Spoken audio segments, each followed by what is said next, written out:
मुंबईतील MIDC भंगारवाडी परिसरामध्ये पाहिलं तर सायंकाळच्या सुमारास या ठिकाणी 3 लोकांपैकी एकाचा मृत्यू झाला। त्याचं कारण म्हणजे या ठिकाणी केमिकल लीकेज झालं होतं आणि आपण भंगारवाडी म्हणजेच भंगाराची सर्व्हिस गोडाऊन या ठिकाणी आहेत आणि या भंगारवाडीमध्ये पाहिलं तर छोटंसं घर आहे, ग्राउंड प्लस 3 मजल्याचं आणि ह्याच खोलीमध्ये वरती राहणारे जे लोक होते त्यांच्यापैकी एकाचा मृत्यू झाला। केमिकल लीकेज झाल्यामुळे यांचा गुदमरून या ठिकाणी मृत्यू झाल्याची या ठिकाणी माहिती समोर आलेली आहे। पाहिलं तर दोघांना काहींना हॉस्पिटलमध्ये जवळपास हलवण्यात आलेलं आहे। त्यापैकी अहमद हुसेन हा 20 वर्षीय याला त्या हलवताना हॉस्पिटलमध्ये घेऊन जाताना त्याचा मृत्यू झालेला आहे। तर नौशाद अन्सारी 28 वर्ष आहे आणि सबा शेख नावाची 17 वर्षाची मुलगी आहे, यांना या ठिकाणाहून हलवण्यात आलेलं आहे। मात्र हे केमिकल कशा प्रकारचं होतं आणि कशा प्रकारे यांचा गुदमरून या ठिकाणी मृत्यू झाला याचा सखोल तपास जे ते पोलीस करत आहे। मात्र घटनास्थळी या ठिकाणी आपत्ती व्यवस्थापन असेल, या ठिकाणच्या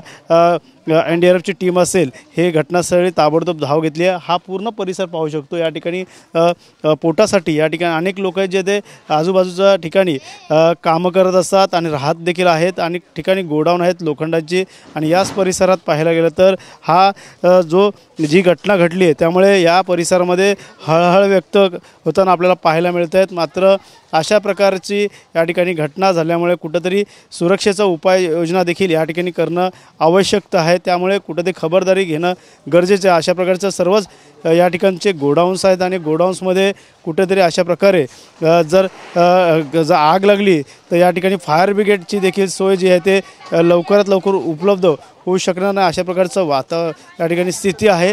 पाहायला गेलं तर अनेक गाड्या असतील, 2 व्हीलर दुचाकी असतील, या ठिकाणी मोठ्या प्रमाणात या ठिकाणी भंगाराच्या ठिकाणी येत असतात आणि या ठिकाणी मोठा व्यापार होत असतो। मात्र सध्या तरी पाहायला गेलं तर या ठिकाणी जी फॅमिली होती ती या ठिकाणी फॅमिली या ठिकाणी पाहिलं त्यापैकी एकाचा जो केमिकलच्या या लिकेजमुळे कुठेतरी दुर्दैवी मृत्यू झालेला आहे आणि इतरत्र दोघांना जवळच्या रुग्णालयामध्ये हलवण्यात आलं आहे। त्यामुळे नक्कीच गंभीर बाब आहे आणि या ठिकाणच्या परिसरामध्ये फायर ब्रिगेड असेल, दुसऱ्या काही गोष्टी असेल ज्या सुरक्षेच्या दृष्टिकोनाने लवकरात लवकर यांना मदत मिळावी यासाठी काही गोष्टी उपलब्ध पाहिजे, त्या गोष्टी दिसून येत नाही। आरोग्यासाठी ॲम्ब्युलन्स असेल या फायर ब्रिगेड असेल, अशा प्रकारच्या जर घटना घडत असतील तर लवकरात लवकर त्यांना रुग्णालयामध्ये हलवणं गरजेचं असतं।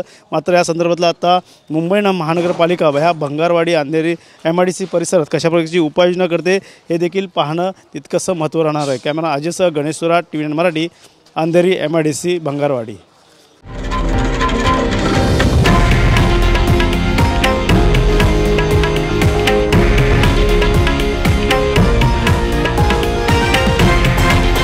हे आहे देशातील नंबर 1 न्यूज नेटवर्क आणि आपण पाहत आहात TV9 मराठी, एकमेव।